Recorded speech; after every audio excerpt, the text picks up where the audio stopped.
विदर्भ एक्सप्रेसमध्ये आपल्या सगळ्यांचं स्वागत। विदर्भातल्या काही महत्त्वाच्या घडामोडी आता आपण जाणून घेऊयात झटपट। चंद्रपूर जिल्ह्यातल्या ब्रह्मपुरी तालुक्यातील हळदा ग्रामस्थांनी वाघ मारण्याच्या मागणीसाठी तीव्र आंदोलन केलं।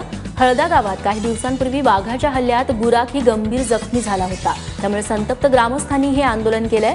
दरम्यान वन विभागाने वाघाला बेशुद्ध करून जेरबंद करण्याचे प्रयत्न केले, मात्र ग्रामस्थ वाघाला ठार मारण्याच्या मागणीसाठी हिंसक झाले।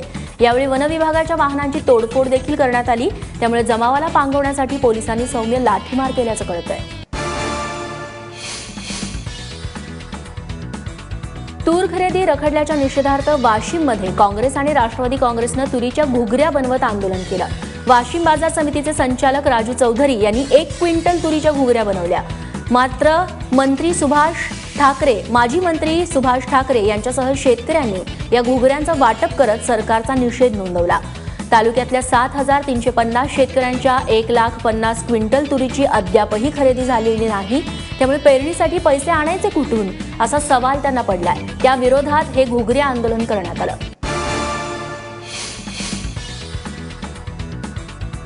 यवतमाळ जिल्ह्यातल्या नागपूर तुळजापूर महामार्गावरील हॉटेलमध्ये अवैध देशी दारू विक्रीच्या बंदीसाठी किन्हीवासियांनी रात्री चक्काजाम आंदोलन केलं, तसंच दारूच्या बाटल्या फोडून रोषही व्यक्त केला।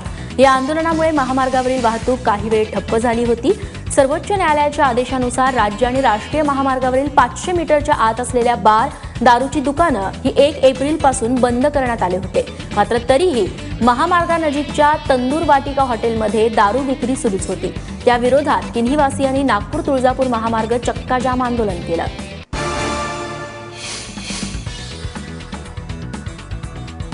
ऐतिहासिक वास्तू म्हणून ओळखले जाणारा भंडाऱ्यातील पांडे महाल वाचवण्यासाठी भाजप खासदार नाना पटोले यांनी पुढाकार घेतलाय। पांडे महालाच्या 1/3 भागाची विक्री झाल्यानंतर या विक्रीचा अनेकांनी विरोध केला होता, त्यामुळे पांडे महाल वाचवण्यासाठी कृती समिती पुढे सरसावली आहे। या बैठकीत राज्याच्या सांस्कृतिक मंत्र्यांची भेट घेऊन शासनातर्फे पांडे महाल वाचवण्यासाठी पुढाकार घेण्यात येईल, असं नाना पटोले यांनी सांगितलं।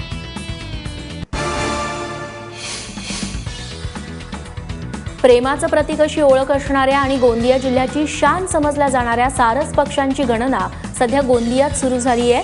गेल्या काही महिन्यात सारस पक्ष्यांचा मृत्यू झाल्यामुळे मागच्या वर्षीच्या तुलनेत यावर्षी कमी सारस पक्षी असल्याचा अंदाज पक्षीप्रेमींनी व्यक्त केला होता। संपूर्ण राज्यात सारस पक्षी फक्त गोंदिया जिल्ह्यातच बघायला मिळतो, तरी पर्यटनाच्या दृष्टीने जिल्ह्यात ठिकठिकाणी सारस पक्ष्यांचे पुतळे उभारण्यात आले आणि गोंदिया जिल्ह्याला नवी ओळख निर्माण करून देण्याचा प्रशासनाचा हा प्रयत्न आहे।